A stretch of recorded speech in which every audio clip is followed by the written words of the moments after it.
Meu pai nasceu num campo de concentração, né? Que eu nem consigo imaginar como foi isso, assim. O meu avô é polonês. Quando a Alemanha invadiu a Polônia, ele foi levado para esse campo que era um campo de trabalho. E a minha avó na Ucrânia. Minha avó foi para esse campo de concentração na Ucrânia, muito novinha também. Meu avô virou soldado, enfim.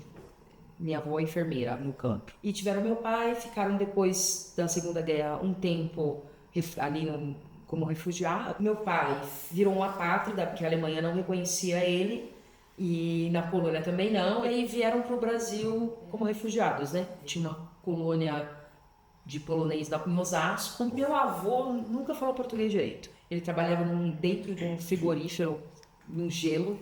Era uma fortaleza, assim, muito forte. A minha avó já não. Minha avó falava bastante, era bem cristã, frequentava a igreja. E meu pai começou a trabalhar muito cedo com meu avô. Meu pai começou a trabalhar com 10, 12 anos. Já começou a trabalhar ali. Depois foi trabalhar na fábrica. E aí foi nesse momento que ele se deparou com um movimento organizado na fábrica sindical, que já era o início da ditadura militar, né?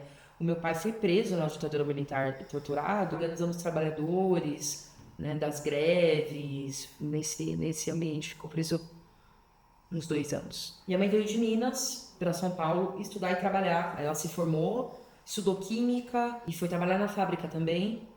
Né? E aí eles se conheceram nesse ambiente. Meu pai e minha mãe foram muito coerentes na trajetória de vida deles, assim, né? Carregam com eles valores que foram muito importantes para mim, assim, né?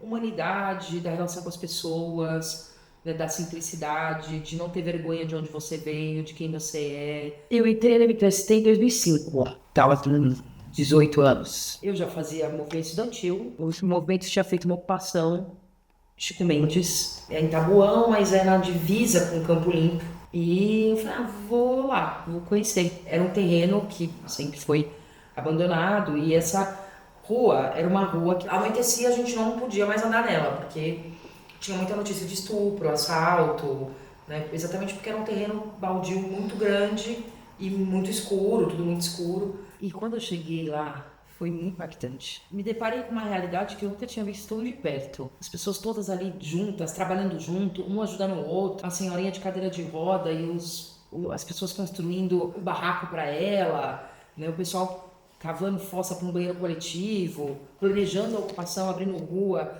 o espaço que ia até ficar as crianças, a ciranda, a cozinha. Cheguei, fiz o meu barraquinho e eu entrei no movimento, entrei na ocupação e fiquei na ocupação uma acampada. Então eu participava das assembleias, eu comia na cozinha coletiva que tinha, não tinha nenhuma experiência anterior, assim, e nem contato com ninguém que estava coordenando ali a ocupação. Mas a gente ficou um ano lá, então eu fui tendo a oportunidade de conhecer melhor o movimento, fui ler os documentos que o movimento tinha, participando dos cursos, entendendo melhor quais eram os objetivos mesmo do movimento com aquela ocupação, resolver o problema da moradia das pessoas, né, mas que também era um processo educativo. Me apaixonei pela dinâmica de organização ali, coletiva das pessoas, sabe?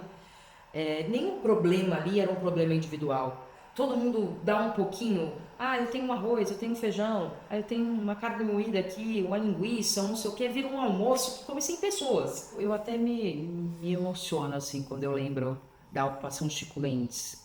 Né, especialmente porque foi a ocupação que eu morei lá, né, inteira. E foi um momento que eu me reconstruí completamente, né? Fui uma acampada, aprendi a viver em coletivo. E naquela época a gente já era tudo acampado já, porque já tinha mais de semanas que a gente estava ali naquela ocupação. Aí foi onde eu fui conhecendo os outros companheiros ao redor.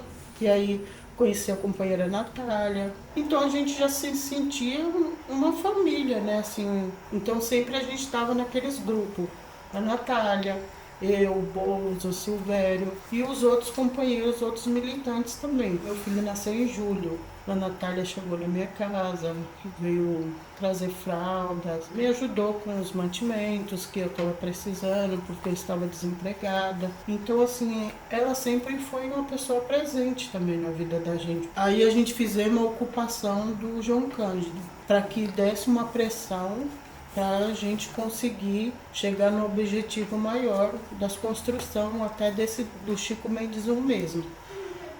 Hoje tenho orgulho da Natália, porque por ser uma companheira que chegou também na minha vida no momento que eu mais precisei.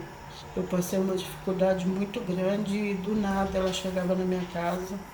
A gente ia no mercado, a gente fazia um macarrão com salsicha, a gente dava risada, chorava junto. O movimento saiu da ocupação de forma negociada, não houve um despejo, não houve violência. Isso foi uma outra coisa que eu nunca tinha visto na minha vida, a possibilidade das pessoas saírem de um terreno felizes. Porque imagina, não tinha Minha Casa Minha Vida, não tinha programa que desse conta de atender a demanda de famílias tão carentes para acessar a moradia. A gente conseguiu, na ocupação de Chico Mendes, abrir negociações sólidas para depois concretizar no empreendimento João Cândido, que é um apartamento modelo para o Brasil, né, do Minha Casa Minha Vida, entidades destinado para as famílias de renda de 0 a 2 salários mínimos, pessoas sem renda nenhuma, né, que não teriam condição de acessar a moradia. Eu acho que eu não seria quem eu sou hoje sem a ocupação Chico Mendes. É uma ocupação histórica para mim, porque é um marco na minha vida, mas também para o movimento, né? Porque foi a partir dessa ocupação e da ocupação de João Cândido que a gente conseguiu entregar pela primeira vez a chave na mão das pessoas, assim. Inclusive, fui contemplada depois, fiz parte, né, da seleção dessas famílias. Eu era uma acampada do movimento, eu era solteira, eu não tinha renda suficiente para uma casa, uma moradia. Do momento que a gente fez a ocupação até sair do empreendimento de João Cândido, minha vida mudou muito. Casei, eu me tornei mãe, né, tive a Sofia, depois na sequência tive a Laura. Quando o condomínio ficou pronto, eu já era mãe, já tinha 2 filhas, já estava morando em outro lugar, né? E aí efetivamente eu não morei no apartamento. Preferi doar, fiz uma doação, né, para a entidade selecionou uma outra família que também precisava, né, que também cumpria os critérios. As meninas nasceram, me demandava muito tempo. Quando elas estavam um pouquinho maiores, eu conversando com meus pais, com a minha filha, acho que eu vou voltar a estudar. Eu sempre quis ir para a área do direito. Fiz a prova do Enem, né? Me permitiu ter uma bolsa do ProUni e aí eu voltei a estudar e concluí em 2020.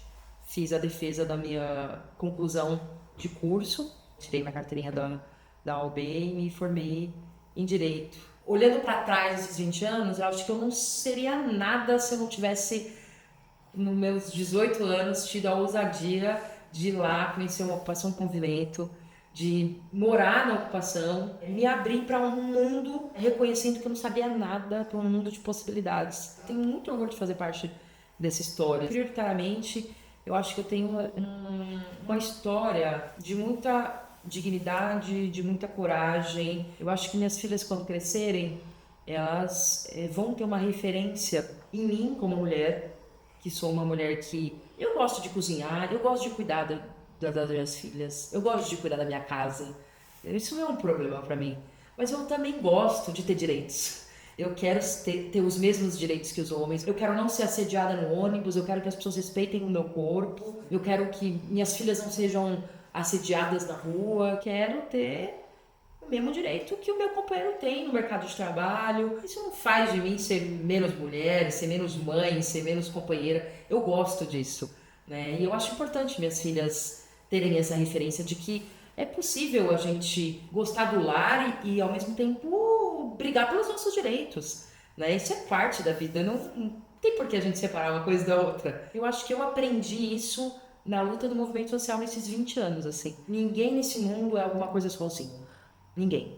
Você sempre vai ter alguém. Pra você ser uma pessoa brilhante, um empresário bem-sucedido, uma mãe trabalhadora que sai todo dia às 5 da manhã, pra você ser isso, você precisa ter alguém. Sempre, né?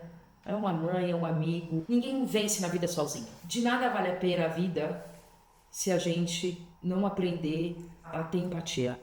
De nada vale a pena a vida se a gente não se reconhecer no outro.